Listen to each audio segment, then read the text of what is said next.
Hello everyone, this is Jona the Orange and welcome to day 1 of Defending. This is part of a new series where I play defensively for once, because I've played 1,000 games but I've never really played defensively. And in the past I have criticised defensive players pretty harshly, so I want to see it from their point of view. So basically the first 2 defensive games I play per day, I'll be uploading and just seeing how it goes, like testing all different types of strats out. And today I am testing out pikemen because they have this big ass line they can form, which should, in my opinion, should be good at defending. And they've got Ballista because of their range, and they've got archers to counter any ranged units they have. So previously I thought this would be a good combo, and I have these units. That's the other thing you gotta remember is I don't really have high tier siege units, so it's mostly going to be tier 4 to tier 5 until later on in the week. And that's something to keep in mind, because I did notice on the Roman side you don't get caltrops until later on. Like you need to be, I think it's tier 6 you finally start getting caltrops, which is a big deal because now you can have 2 siege weapons and you can surround them. While as in lower tiers, you need 2 infantry to fully surround them on most maps. But on the Greek side, you got those pikemen and they spread out pretty good. And by the way, am I pronouncing, is it caltrops or is it caltraps? Like caltrops? I'm guessing it's caltrops. But at the moment it seems to be working pretty well. I've heard that this map is definitely more beneficial for siege equipment, so it's just lucky I got this map pretty much. But yeah, they're doing a pretty decent job at destroying this guy's day. But here comes the cavalry. So one thing I noticed about siege equipment, or should I say ballistas, because I haven't played too much catapults yet, is that they are really good. If people blob up, they get punished for it. So as you can see so far, I've been just firing down, just smashing those sword units up. But, you know, let's see what this cavalry does. So what I can take from this so far is that you can get easy points at the start of the game, but let's see what happens like later on, like when the game advances. And to all you siege players out there, do you actually ever get used to them just fucking not shooting when you want them to? That's one thing I've noticed. It's like shoot here, and then you have this red circle. It seems to be a random amount of time. Sometimes the red circle only lasts a few seconds, sometimes it's around forever. So basically, can you count down to, like, you know, I shot then, in 6 seconds I'll be able to shoot again? Or is it, you know, pretty much random? Now at the moment, artillery does seem pretty easy, but you get this weird thing where, like right here, it's like, okay, yeah, okay, now I can shoot. But then sometimes you try to shoot at different terrain and it just hits fucking, it has a green circle and then it doesn't actually go through. When you shoot, it just disappears. So I guess that is something skillful about playing artillery, is you have to know the terrain on the maps. Like, yeah, it might be green, but it won't shoot there. And the other thing is, I guess it depends on who you're facing. Like, at the moment, these guys, that cav could have put up a decent fight, at least. But it kind of like wimped out. But then saying that cav didn't know what I had. They're probably thinking, oh, it's got 2 Roman infantry units, and if I go in there, I can't do too much about it. And this is the main reason I thought bringing a ranged unit would be useful. As you can see, the cav did come, and then I just started shooting at them. So I got my pikes blocking that way, and by the time the artillery runs around, I'm just shooting at him. Just making him lose point, like losing guys. And if he does engage with my ranged unit, they're still going to be shooting at him because of that cliff bug. Which I hope they do fix, because if you have a ranged unit on the cliff and cav comes, they'll bug out for so long you'll kill half their unit. Now here you can see they're advancing on me now. And remember, this is tier 5 units versus tier 7s. And look at the damage. I can understand this tier 7 player just being like, you know, this like pissed off. Like I would be pissed off just getting shot down like this.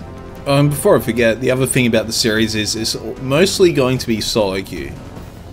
Like, we can't really talk for group queue because I don't want to put people I play with through the ordeals of having to camp. Like, none of them like camping. sorry, defending. So I don't want to have to say, oh, we're playing defensively this game, guys, because they hate it, and I hate it, so I can't blame them for not wanting to do it. Or at least I did hate it, but we gotta see if I still hate it after I've tried it out for a week. So far, it doesn't seem to be just an Artillery problem, it's the things that come with Artillery, like the things you can do combined with other units with Artillery that makes camping so strong, or defending so strong. For example, I block that off with pikes, and they have my range units. They can shoot against anyone that advances on me.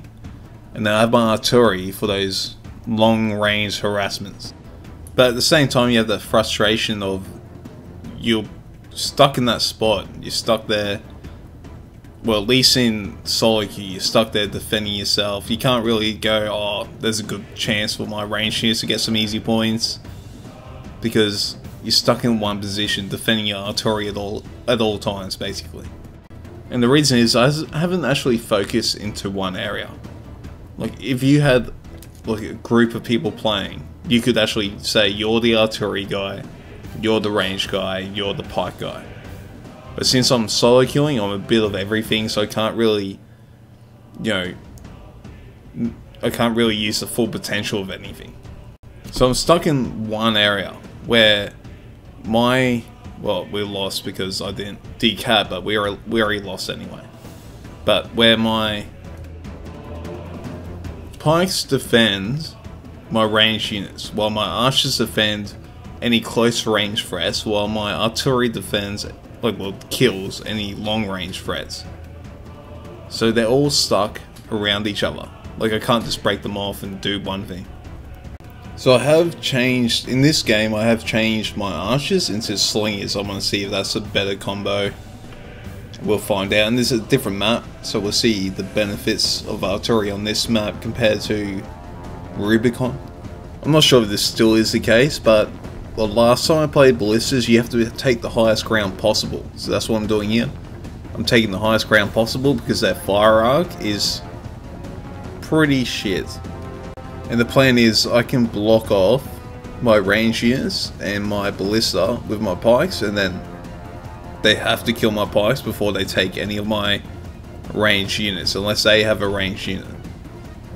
And that's where my slingers come into play. They can kill their archers, etc. when they try to advance on me. And this is when I noticed that I can see why new players, when they play siege equipment, they friendly fire a lot.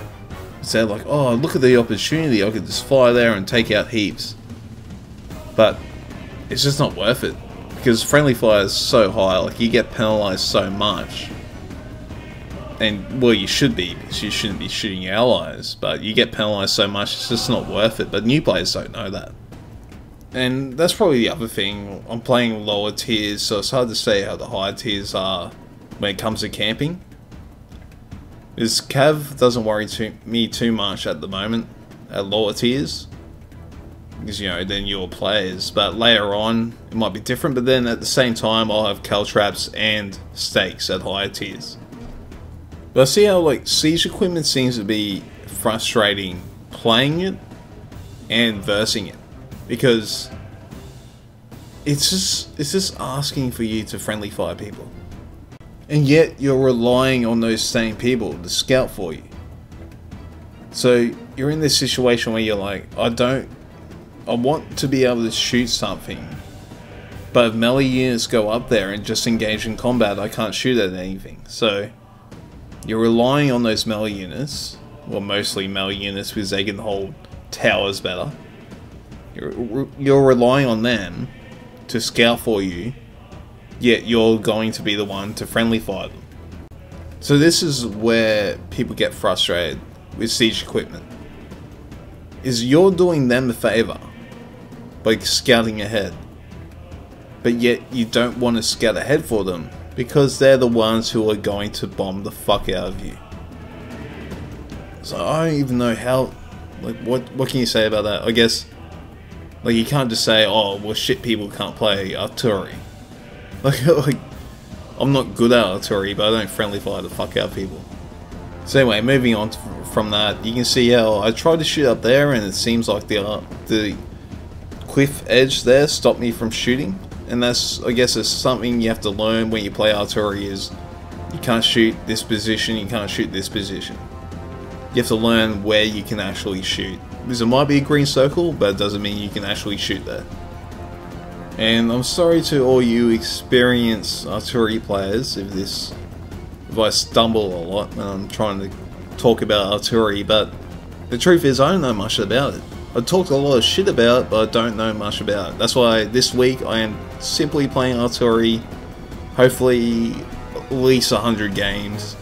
And at the end I should be able to give an honest response of how I feel artillery is balanced. Like, you know, how I feel about artillery after playing them for so long.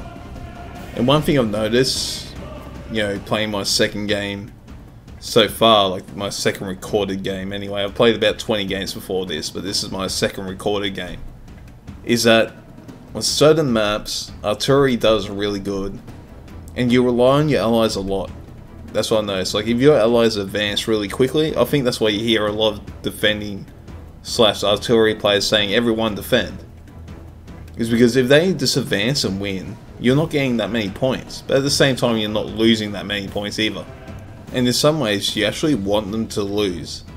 When they advance and they lose, the enemies rush you, and that's when you get your points. You're shooting them down when they come towards you. So it's like a catch-22, I guess. And this is the thing I'm worried about when it comes to group queuing. You have 10 players just defending, and they got their artillery and they're shooting. Like, even now, after playing, like, you know, 20 something games, I can just see the potential for camping when it comes to 10v10. Because if 10 people were doing this, there'd be no way to advance on them. You could block off every entrance. You'd have what? You'd have 10 range units, 10 pike units, and 10 artillery. How do you get through that? How do you advance into that? And this is only the Greek side, apparently the weakest side when it comes to defending. So we'll see later on the week how the Roman side goes once I unlock a few more of their units. So one thing I've noticed a lot about playing artillery so far is you rely on your allies a lot, but they're going to make or break your game. You're not the game changer. You know, that's not your role, but some games, because of your allies, you gotta get heaps of points. Some games you get shit all because your allies, you know, decide to advance. But this is the first, you know, I've only played 22 games so far defending, so I don't want to say too much more. Like, I can't really say that much about it at this stage. By the way, if any of you guys are experienced when it comes to defending, and you don't mind sharing your game footage and point of view on defending, please feel free to leave a comment below and I'll take it into consideration. The reason I ask for footage is I want to see if defending is strong or weak depending on circumstances. Because I am not an experienced defensive player. I've played, what, out of 1,200 games, I've played about 20 defensively. So there's obviously people out there that are way better at explaining how to play defensively and how to show you guys if it is in fact overpowered or not. But I will be trying to do that myself after I've played, you know, I'm going to play at least 100 games and see how I feel about siege equipment and pikes, like all the defensive units, after I've played them for at least 100 games. And I'm going to do the same for heavy infantry, because I pretty much skipped straight to tier 9 heavy infantry, which is a great unit. You can't go wrong. You get tier 9 heavy infantry, you can pretty much go in a straight line and get points. But that's, you know, pretty biased. Like, tier 9 heavy infantry is so different to lower tier heavy infantry. So yeah, I'm always there going, heavy infantry is fucking overpowered. But the thing is, I've never actually really played low tier heavy infantry. So for you guys that are playing tier 5, heavy spears. All you see in my videos is saying heavy infantry is so fucking overpowered. But the thing is, I'm not playing tier 5 heavy spears, I'm playing tier 9 fucking swords. And they are unbelievably good. Unbelievably good, like they're just fucking unreal. But that's not the same thing. Like if you're playing tier 5 spears, you get shot by archers, and you're like, oh I'm dying. And then when I play my tier 9 heavy swords, I get shot by archers, and I think, oh fucking, they're tickling me a little bit. 5 damage per shot. Anyways, hopefully I can upload another video tomorrow. I'll try to play some more defending games, and I'll tell you how I feel that they're going. If you like this video, please subscribe and thumbs up.